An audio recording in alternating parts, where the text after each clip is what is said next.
morning everyone. Welcome to the next series of CTM's virtual classroom. My name is John Balloch. I'm the Head of Supplier Relations for Australia and New Zealand for CTM. And today I've got my very special guest here, Max Kruse, who's the General Manager for Corporate Sales for Virgin Australia. Welcome, Max. Thank you, John. Thank you for the invite. No problem at all. It's actually great to be here, and it's actually great to recognise the strong relationship that we have with Virgin Australia, with CTM, and it's one that we've cherished for a long time, and we look forward to continuing to work with you guys. Absolutely. Well, look, today we wanted to just ask a few questions of you and get some insights. Obviously, you know, the last 6 months has been a tumultuous period for globally for everyone, but certainly in the aviation industry, it has been really hard hit. And obviously, we'd love to hear a little bit more about what you see the next 6 months will be like for Virgin Australia. Can you give us some insights? Yeah, John, it's been an interesting time, and COVID-19 in particular has been a catalyst to drive a number of things that have taken place and the impact it has had to the airline industry and the travel industry in general, and and also the business communities and the wider communities. It's had a significant impact. And when we talk about the airlines, the challenge we have as airlines is we want to be able to fly more, but at the moment, due to COVID-19 and the spreads that are occurring in Victoria in particular and the border closures, it's actually challenging us to be able to meet what we think would be the requirements, because we can't cross borders from a flying point of view, or we can, but we're just not going to get the passengers because of the lockdown that's currently in place across many of the states. And that for us is one that's negating our ability to put more schedule into the market. We've got a program, a ramp up program that is very clear around how we want to come back into the market, and it's well structured and well planned, and we thought we were about to launch it going back in late July when things were starting to look good. And we were ramping up, and the uptake was very strong and very positive. Yeah. And then all of a sudden, Victoria happened, and it fell away very, very quickly. Yeah, absolutely. And I think that, you know, in terms of being ready to go, we're ready to go, and I know that customers are ready to go.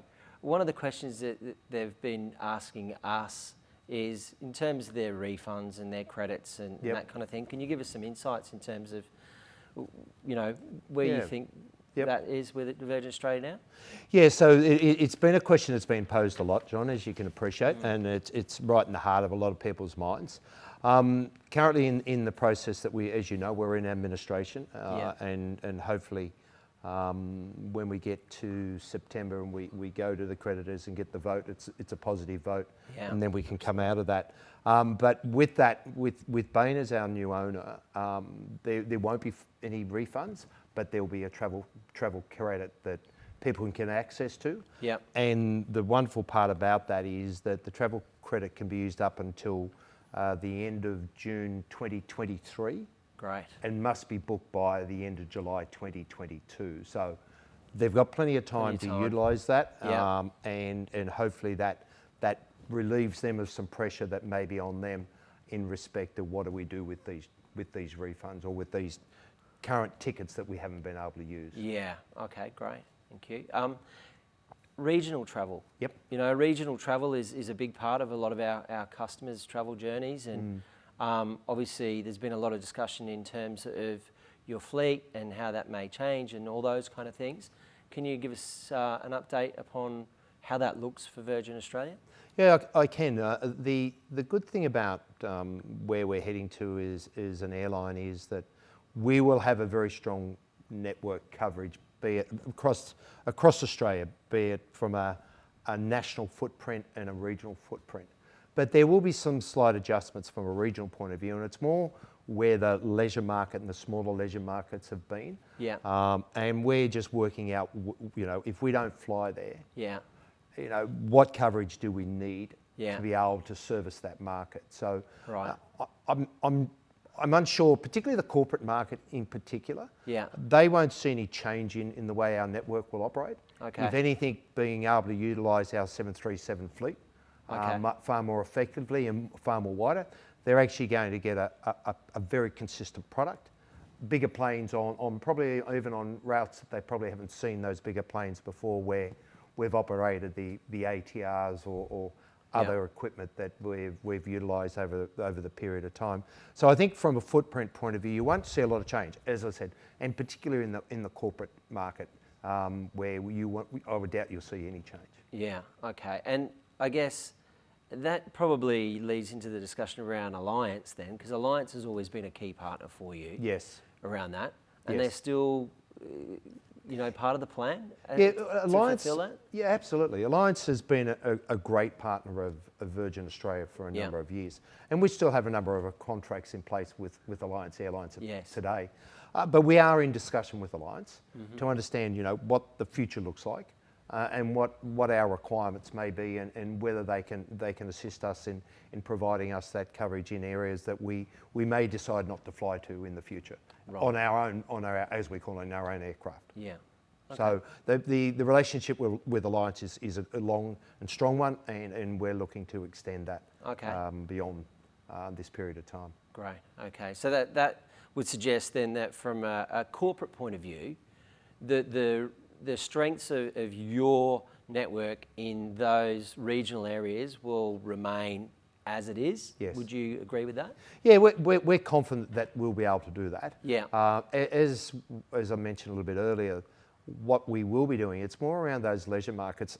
And what's important from our point of view is we still need to service the leisure markets. Yeah. Because we've got a lot of our corporate market want to go on holidays. Yeah. And they have velocity frequent flyer points. Yeah. And they want to use those velocity frequent flyer points when they're going on holidays, or they're just having a break in another part of Australia. So it's important that we continue to service, whether it's on our metal, on Virgin Australia aircraft, or whether it's with a partner like Alliance. Yeah. Yes. Okay. That's quite a nice segue actually into probably the next part, which is really aligned into the club. There's been a lot of discussion around the club and the lounges and what will happen with those moving forward. Can you give us some insights as to how that's going to look on the other side of this? Well, if you looked at Virgin Australia pre-COVID and pre-administration, and you look at Virgin Australia on the other side as we come out of administration, and hopefully that's in October, you won't see a lot of change. Okay. You'll see a very strong network of lounges around Australia. You would have heard, and we have made the call on closing lounges in Alice Springs and Darwin, and even in places like Wellington, where there's small lounges. So, but from a network point of view and a very strong coverage from a corporate market point of view, they should not see any real change there. And so we'll have that network of lounges available. And relating to the club, and we know the club has been a product and an experience that's been well received by our VIPs. Yeah. That will continue into the future. So the club will remain. The club will into remain into the future. Great. Yes, it will. Okay. Yeah. Well, that's great news. Obviously, there's for a lot of our, especially our larger corporate businesses that have a lot of CEOs and that have been asking us about that will the club remain? That's excellent news, and I'm sure we'll have a lot of very happy people hearing Yeah, that. I think, and John, it's been Paul did a CEO Live about 3 or 4 weeks ago, and it was a topic that was raised quite frequently there, and we knew it was important. Yeah. We know it's important to meet the needs of our VIPs, and we need to fulfil that, and we will be doing that going forward. Great. And what about in terms of any sort of thoughts around a platinum lounge or anything along those lines that there may be any changes to offer something along those lines? Yeah, no, not at the moment, John. Right. I mean, I think we're looking at that, and I think that's the beauty of what we've been able to do as we come out of this, and Bain Capital being our preferred bidder, which we see in the future will probably be our owner. Yeah. They see that it's vital that we can still evolve as a business, and how do we then appeal and continue to attract the corporate market. So I think it's just one of those work in progress that we'll continue to look at that, and when the opportunity presents it, we'll come up with something that hopefully works really well. Great. I mean, I think that's the interesting opportunity that we all have now is to relook at things, relook at the model and see what works and what doesn't, and you know, to have some insights from customers, I guess, around what they really do like. And you know, for us, we're always looking to share those insights with you from our customers as well. So we'll be making sure that we share those things with you moving forward, that's for sure. I think it's important that we do. A lot of research has been done now to understand when the market's coming back, timing on of it, what's going to drive that. You know, safety and hygiene is on top of the mark with a lot of that. And I've got to give credit to everybody within the industry, and that includes airports as well, that, you know, as a collective, we've come together to ensure that experience from the time they get into the airport to the time they leave the airport, and that's also getting on planes and whatever. There's a consistent theme all the way through that is recognising the safety and the well-being of our people and our customers as they travel. Yeah, it's really important. I think that alignment, you know, at all those sections, you know, from us, you know, we're communicating a lot of that information to the customer. So getting that information from the likes of yourselves, from airports, and being able to get that to customers very quickly is really a factor that we look at very closely and you know, really prize that information. So it's great to have that to hand and to be able to share with customers. And we've found that customers nowadays are really valuing having that information quickly and being able to talk to someone about that as well. So there's been also a lot of speculation in the media in terms of, you know, your model and how it's looking to evolve, and there's been a lot of discussion that, you know, about changing to a highly valued model focused on the mid-market. What does that mean for the likes of the SME markets and, you know, the large market customers? Are they going to be left behind, or how do you see? It's an interesting one. I think the word speculation is probably the right word. There has been a lot of speculation about what Virgin Australia 2.0 will look like. You've had a lot of experts and you've had a lot of other people having opinions on it. The beauty of it is that we're going to come out as we went in, and we're going to provide, but as we come out with even higher quality, higher value proposition, because our balance sheet's going to be so much stronger. And you and I were talking about it before. We're fortunate in an unusual way that going into COVID, we're actually going to come out a much healthier business than we went in, with a much stronger balance sheet. And with that, we're able to provide that quality of service, the ability to provide the two-class in-flight service, business class, economy X, will still be retained. As we talked about, velocity, the tiering, the recognition, and all the status that comes with that will still be maintained. So from a Virgin Australia 2.0, not a lot of changes, other than I believe we're just going to be a lot stronger in our capability to serve, and a higher value proposition to our customers, and particularly in the large market. Because the voice out there has been, it's going to be SME, it's going to be or small to medium and middle market, and the reality is no. The large market is important, if not more important to us. That is the middle market and the small to medium enterprises. Well, that's and having a good mix is vital to the success of the airline. Absolutely. And I guess, you know, I mean, CTM's business is a mixture of all of those markets, and, you know, our customers, we value them whichever, you know, market they're within, and it's great to have an offering that sort of spans across all of those markets that we can offer in terms of Virgin Australia. Many of our customers, they do have negotiated deals prior to administration. How do they sit now in terms of those deals? No, John, the deals will stay in place. If we've got contracts, and we do with many large market and even mid-market, those contracts, if they're expiring next year, the year after, they will be honoured, and we will continue to work closely with our customers. If those that are coming up are expiring in the next 2 to 3 months, we'll be working closely. If we haven't already been in contact with them, we will be. And we want to continue to extend that relationship and make sure that we've got them flying with us as we come out of COVID and administration. Absolutely. And it's really important. We've had great relationships really with our existing customer base at the moment, and we want to grow that and to show them that we can deliver a really good experience as we have in the past. Excellent. And just, I guess, going back to that sort of small to medium enterprise, you know, the Virgin Accelerate program has been, you know, a very successful program, and will that still remain as well? Yes, it will. The Accelerate program has been it's been a really good, successful program in that small to medium enterprise area, and we'll continue to evolve that. I think there's opportunities for us to improve that offering, and so we'll start doing some work on that over the next few months, and hopefully, you know, not too far into the future, that we've improved that offering and that experience for the Accelerate members. Excellent. And I guess, you know, going back to what you were saying earlier in terms of velocity, that's a big part of like that Accelerate program and so on. And, you know, the customers that are Accelerate members, they value that velocity status and so on.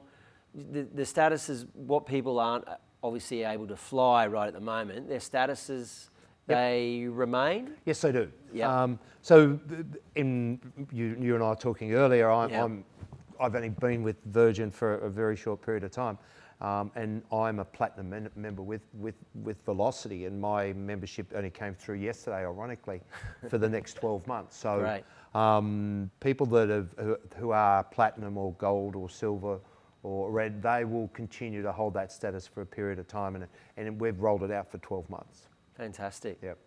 And, you know, I think, you know, in the past we've done a lot of work with you in terms of those acceleration points and opportunities and things like that. Hopefully we'll be able to offer some of those back out to customers again in the near future. Yep. There's sort of things that I know that the customers love to see and to hear. So, we'll be looking forward to talking to you about those when we can get everyone back in the air again. I think, John, and even more so, that Velocity is now 100% owned by Virgin Australia, and I think you'll find that, not that the relationship wasn't strong, I think just because of the way the ownership's now reset, that closer working relationship with the airline and Velocity, you'll see some real dividends being paid in the way we'll drive activity out there with your customers, with the the large market, the middle market, and the small to medium enterprise. Fantastic. And look, just moving away a little bit away from domestic, which is primarily the focus of everyone at the moment, because we don't have international travel, as you know. Where do you see international travel going for Virgin Australia? Obviously, at the moment, it's not applicable, but how do you see that working out for you when things do open up? Yeah, so the international market, it's been well noted out there by Paul Scarrow, our CEO, and even with other airlines, is that we don't see the international market recovering in the near future, and some are saying 2 to 3 years. It really predicates on the controlling of the COVID-19. We won't be operating in the long haul market for a period of time until we see that we're confident that we can operate on a consistent schedule.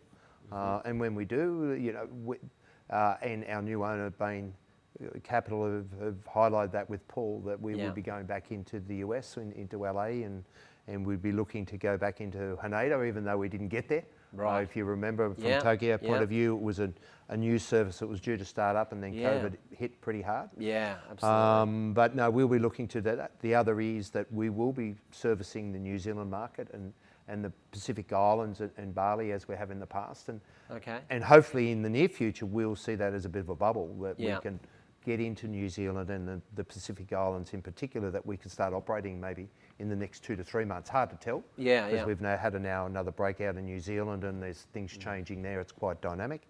But when that settles down, we would be keen, and I know that we're planning to start commence operations back into New Zealand and the Pacific Islands in particular. Yeah, great. And of course, your partnerships that you've had with those international carriers. they will remain, will they? Or Yeah, and they will, and we are continuing to talk with our alliance partners, and what is important to us is making sure that we've got a consistent product and service that covers the world. Yeah. So when our customers are travelling with our alliance partners, that they get recognised, that they get the similar service that they do get with Virgin when they're travelling domestically or internationally with us, and really that's the way we look into the future, and we're very fortunate that currently with Delta and Etihad and Singapore Airlines in particular, but we have others, they are very consistent and they do provide a good seamless experience. So, but ultimately in the future, that's what we're looking for, and we'll continue to drive that global network through, getting alignment with the like-minded partners. Yeah. Look, I think everyone's looking forward to being able to travel internationally again. I mean, well, even travelling domestically, I think, it's small steps first, isn't it? Let's be honest. And, there's some fantastic locations in Australia that we can all get out there and discover and do business. I think, we were talking earlier about how good it is to be able to start to talk face-to-face again. We're doing this from Brisbane, so we do have that luxury of being able to do that. Yep. Others in some other places don't have that, unfortunately, at this point in time. But, being able to talk face-to-face and being able to travel again, we do really think that is a great way for people to do business. And I'm sure that, Virgin Australia is looking forward to carrying people to actually get out there and travel and do their business again face-to-face. Absolutely, John. I think that, and we go back and reflect on when things had settled down after the first wave of the COVID, and the uptake both from the corporate market and the leisure market was very, very strong. We're hoping that pent-up demand will be there when things start to settle down again. But in the short term, if you do, unfortunately, if you're fortunate to live in Queensland, or if you're fortunate to live in Western Australia in particular, we've got a lot of good services that go to a lot of good markets at the moment. Absolutely. So I would encourage people to get on a plane if they can, intrastate and do some travel. Absolutely. We've got a very broad state here in Queensland that you get access to by air, as we do in WA. So all I can do is encourage people in the short term to maybe get on a plane, book a ticket with you guys, and have a great experience. Yeah, fantastic. Look, be more than happy to do that, of course, for everyone. Thank you very much for your time today, Max. Before we go, was there anything else that you'd like to sort of share with the audience in terms of, your thoughts around Virgin Australia and where you're headed to, and anything like that I think you'd like to say? Yeah, and John, again, thank you for the time and the opportunity. As I opened up the relationship with CTM, we value and value very strongly. Today really is an opportunity to clarify, I think, some maybe misunderstandings or probably lacking clarity around what Virgin Australia 2.2 will look like coming out of COVID administration. Hopefully today, your customers and our customers have a better understanding and are far more confident now that we can meet the needs of not only the mid, as they've talked about, and the small and medium enterprise, but in particular the large market, which is an area that I've got responsibility for. And it's important that we continue to build those relations and maintain what we've got today and continue to grow that, and that's ultimately what we've been pushing for, and we'll be able to provide those services and those experience that our regular travellers have had before, like you have, and as we have collectively on Virgin Australia. So hopefully that's clarified any questions that your customers have had out there. Yeah, no, absolutely. I think you've dispelled a lot of the myths that are out there, and it's great to hear that Virgin Australia have got a very strong plan to come out of this and to service all of our customer segments. I think that's fantastic, and to hear that the club is still going to be there for those customers that were really worried and concerned about that, and the lounges are going to be there for all our travellers who love to have that opportunity to visit the lounge before they actually jump on the aircraft and so on. So I think those things are very important to our customers, and thank you for clarifying those points for us.